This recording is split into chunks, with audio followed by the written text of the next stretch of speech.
Assalamualaikum warahmatullahi wabarakatuh. Kami dari kelompok 2 Rekayasa Perangkat Lunak akan mempresentasikan proyek akhir kami yang bernama aplikasi bahasa Indonesia berbasis website yang bernama Tata Sastra. Anggota dari kelompok kami ada Novi Ayu Wulandari dengan NIM 326, ada Muhammad Fajar Krisdianto dengan NIM 327, ada Adi Pinasa Helmi dengan NIM 331, dan ada saya sendiri Devin Rehan Putraswin dengan NIM 351.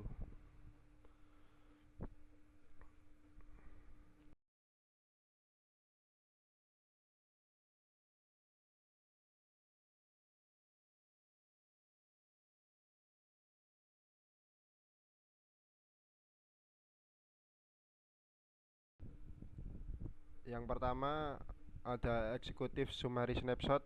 Dokumen ini bertujuan untuk merinci kebutuhan bisnis dalam pengembangan aplikasi web Tata Sastra, sebuah aplikasi yang berbasis AI yang membantu mengoreksi tata bahasa dan kata tidak baku dalam bahasa Indonesia. Proyek ini diinisiasi untuk meningkatkan kualitas tulisan pelajar dan profesional yang menggunakan bahasa Indonesia. Pengembangan aplikasi dilakukan secara incremental dan berkelanjutan menggunakan metode agile dengan pendekatan Kanban yang memungkinkan tim untuk memvisualisasikan alur kerja, memprioritaskan tugas berdasarkan urgensi, dan merespon perubahan secara fleksibel. Yang kedua ada Project Description.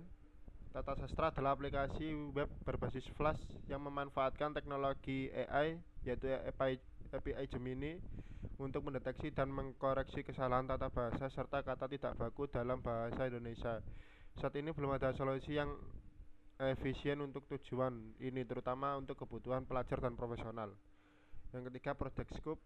Project Tata Sastra ini adalah pengembangan aplikasi web berbasis Flash yang memanfaatkan teknologi AI Gemini dari Google untuk memeriksa dan memperbaiki tata bahasa, kata baku, dan melakukan parafrase serta ringkasan teks berbahasa Indonesia. Aplikasi ini ditujukan untuk pelajar, penulis, dan profesional yang membutuhkan alat bantu bahasa yang cepat, akurat, dan mudah digunakan.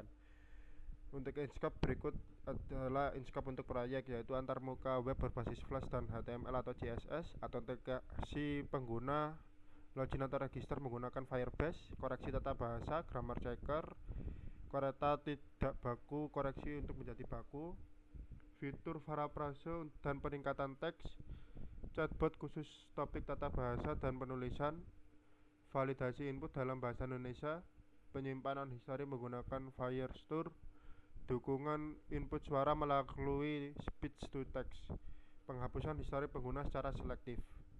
Untuk out of scope berikut adalah out of scope untuk proyek, yaitu koreksi atau dukungan bahasa lain selain bahasa Indonesia, implementasi mobile app, Android atau iOS, pengelolaan dokumen file seperti doc atau PDF, hanya input teks dan suara, moderasi konten ofensif belum diterapkan.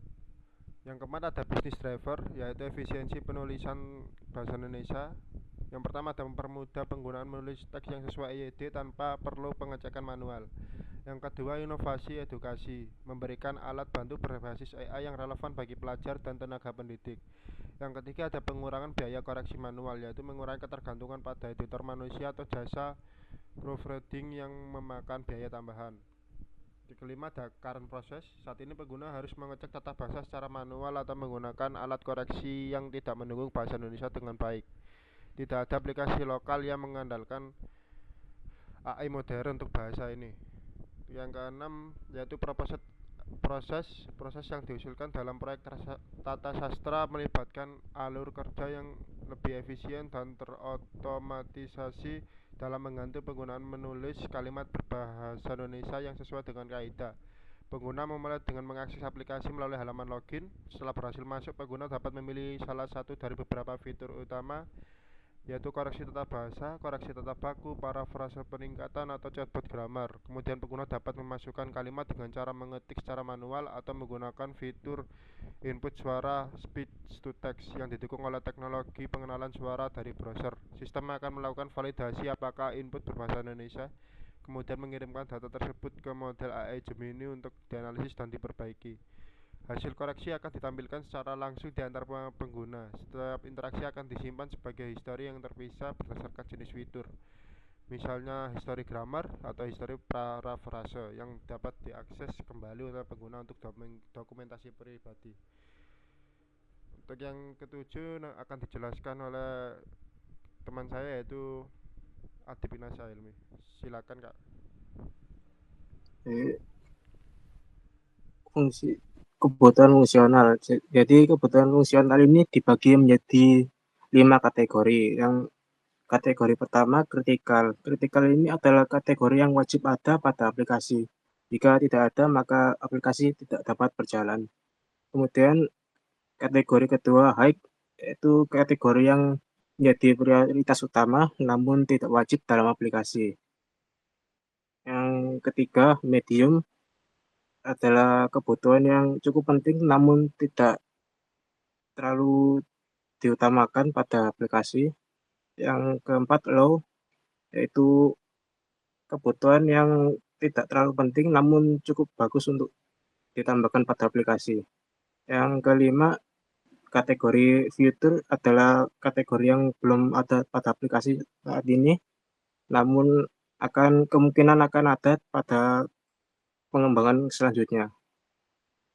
Yaitu kemudian kebutuhan yang ada pada aplikasi saat ini, yaitu pertama input kalimat oleh pengguna berupa teks dengan prioritas 1 kritikal. Lalu kebutuhan kedua, fitur input melalui suara speech to text yang memiliki prioritas medium. Kebutuhan fitur login dan sign in dengan Firebase yaitu dengan prioritas kritikal. Keempat, validasi input dalam bahasa Indonesia prioritas tinggi, baik. Kemudian kelima, menyimpan histori koreksi dengan prioritas high. Dan keenam, fitur menghapus histori koreksi. Ini kategori 4 harusnya low. Yang ketujuh, fitur chatbot masuk kategori 3. Fitur koreksi kata baku ini fitur utama dalam aplikasi, masuk kritikal. Fitur kata bahasa juga, kata grammar, masuk kritikal. Fitur parafrase kalimat, kritikal. Fitur ringkasan kalimat, kritikal. Fitur koreksi tanda baca ini masih belum ada, namun kemungkinan dapat ditambahkan dalam pengembangan selanjutnya. Masuk kategori fitur, fitur rekomendasi kata serupa atau sinonim, input melalui file seperti PDF, lalu filter konten untuk input yang tidak cocok. Kemudian selanjutnya kebutuhan non fungsional. Di sini ada availability, yaitu 99% uptime saat server aktif. Reliability, sistem mampu menangani input invalid tanpa crash. Ergonomi, UI simple, mudah dipahami untuk pengguna awam. Portability dapat dijalankan di berbagai platform web browser modern. Lalu memori aplikasi ringan di bawah 500 MB RAM saat berjalan. Response time, hasil analisis ditampilkan kurang dari 5 detik. Untuk safety, keamanan login dan sign in. Security, input pengguna diamankan tidak menyimpan data-data sensitif. Lalu untuk bahasa, aplikasi ini hanya menerima input dalam bahasa Indonesia. Kemudian untuk financial statement, saat ini proyek ini belum mempunyai ke data keuangan secara rinci karena proyek masih berbasis lokal server tanpa adanya biaya cloud berulang dan masih menggunakan layanan API Gemini dan Firebase secara gratis sehingga tidak ada pengeluaran dana. Namun jika ingin dikembangkan sebagai aplikasi komersial, maka memerlukan dana untuk melakukan berlangganan pada paket yang lebih pro pada Firebase dan API, dan kemungkinan biaya untuk deploy aplikasi web untuk akses publik. Lalu cost dan benefitnya di sini untuk biaya pengembangan back-end Flux, pengembangan desain front-end, Potensi biaya API Gemini untuk kuota yang lebih banyak, potensi biaya layanan Firebase jika ingin mengembangkan aplikasi menggunakan fitur-fitur Firebase yang lebih pro seperti Blast Plan dan kuota penyimpanan pada Firestore yang lebih banyak, lalu biaya pengujian dan debugging, lalu biaya pemeliharaan server jika aplikasi ini diluncurkan ke publik. Kemudian manfaat dari biaya ini yaitu penghematan waktu proses kalimat, peningkatan kualitas output tulisan, potensi pengembangan aplikasi edukatif ke skala yang lebih besar, aksesibilitas lebih tinggi, peningkatan kuota layanan AI, dan lainnya. Untuk resource-nya di sini terdapat 4 orang dalam tim pengembangan. Untuk hardware-nya ada laptop dan mikrofon untuk dicoba speech to text. Lalu software-nya menggunakan browser modern seperti Chrome untuk uji coba, Flux, Python Framework, dan Firebase Admin SDK, lalu Web Speech API untuk speech to text. Lalu untuk eksternalnya di sini ada Google Gemini API dan Firebase.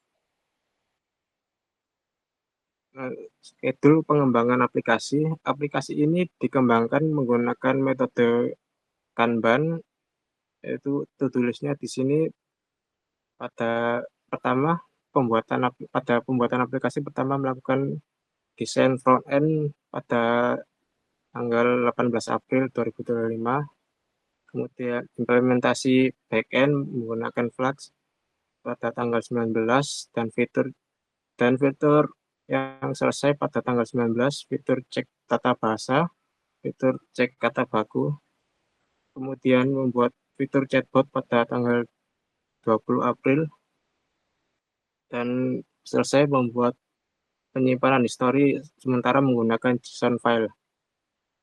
Kemudian tanggal 6 Juni, implementasi fitur login dan sign in menggunakan Firebase dan menambahkan fitur baru berupa paraphrase dan summarizer pada tanggal 7 Juni dan implementasi speech to text pada 7 Juni.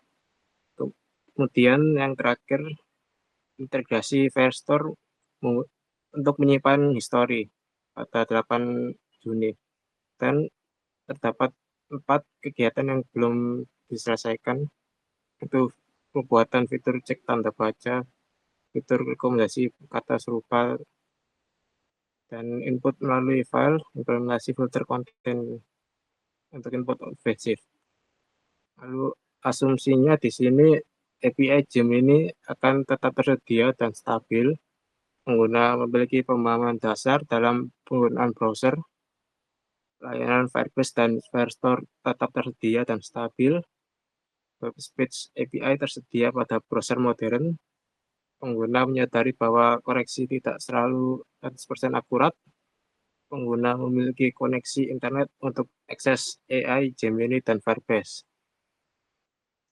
Lalu di sini istilah-istilahnya, Gemini adalah model AI yang dikembangkan oleh Google. Flex adalah framework dari Python untuk backend. API adalah interface antara sistem dan layanan eksternal. UI adalah antarmuka pengguna.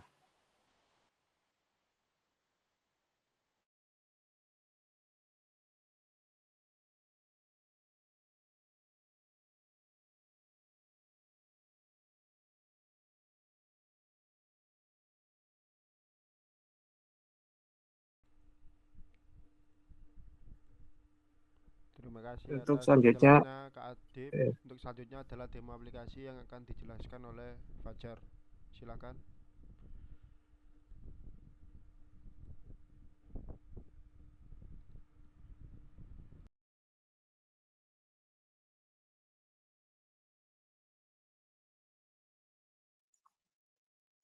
Baik, di sini saya akan menjelaskan tentang perkembangan aplikasi dari yang versi sebelumnya ke versi yang sekarang yang sudah dikembangkan.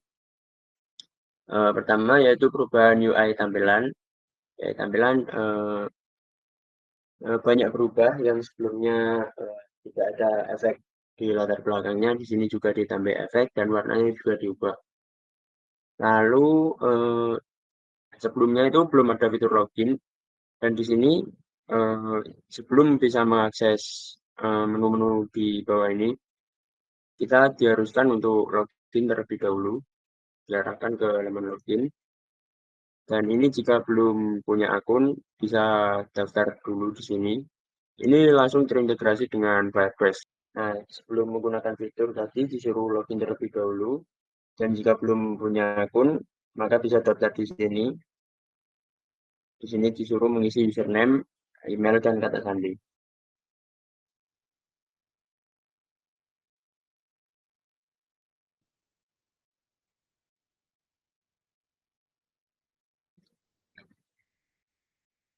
Nah, jika diklik daftar, maka akun akan tersimpan di Firebase dan bisa digunakan login.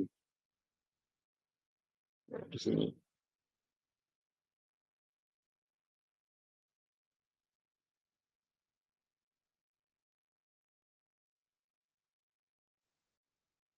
Nah, di sini setelah login, kita baru bisa menggunakan fitur keempat fitur ini. Contohnya kita pakai parafrase. Di sini bisa langsung diketik atau menggunakan suara. Di sini saya akan contohkan langsung ketik. Kita klik parafrase, kita tunggu. Di sini akan muncul hasil koreksinya. Dan di sini ada riwayat. Jadi nanti kalau ini Anda kalimat lagi dan parafrase lagi, maka riwayatnya juga akan bertambah di sini. Ini juga bisa untuk menghapus riwayat. Maka semua riwayat di sini akan terhapus. Dan ini juga tersimpan di Firebase. Contoh akan saya gunakan suara. Mungkin tidak di sini, mungkin di summarizer atau di spell corrector. Di sini contoh, gue kemarin pergi ke Surabaya. Nah, langsung akan muncul teks seperti ini. Contoh pekerjaan, koreksinya juga benar. Saya kemarin pergi ke Surabaya. Contoh hapus riwayatnya di sini juga bisa. Lalu summarizer di sini akan meringkas kalimat yang Anda inputkan.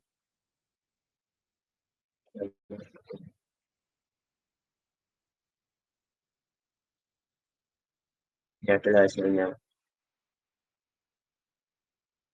Dan di sini juga bisa logout untuk mengganti akun dan diarahkan ke halaman login lagi. Mungkin itu saja dari saya kembalikan ke moderator. Terima kasih atas penjelasannya. Sekian dari kelompok kami. Mohon maaf bila ada salah kata. Wassalamualaikum warahmatullahi wabarakatuh.